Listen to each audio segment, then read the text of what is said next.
తిరుపతి పోతున్న 10,000 అప్పు కావాలి అమ్మగారు. మళ్ళీ ఎప్పుడు ఇస్తావు శైలజ?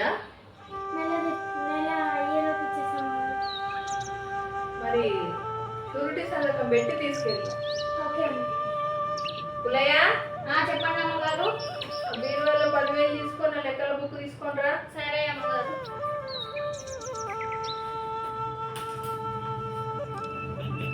తీసుకోండి అమ్మగారు.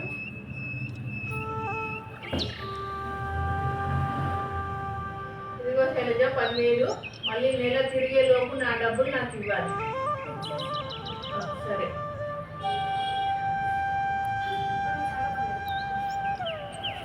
ఇక్కడ సంతకం పెట్టు. సరే వెళ్ళిరా. ఇది లోపల పెట్టేసి. సరే అమ్మగారు. వెంకన్న స్వామి 10,000 నీ దగ్గర రానికి 10,000 అప్పు తీసుకున్నా, అది తొందరగా తీరేటట్టు చూడు స్వామి. ఏడుకొండల వార వెంకటరమణ గోవింద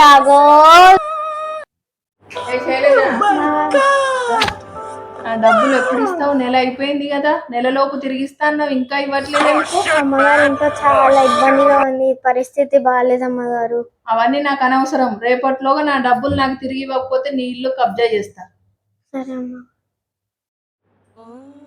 అమ్మ లక్ష్మమ్మ, శైలజ నా భక్తురాలే.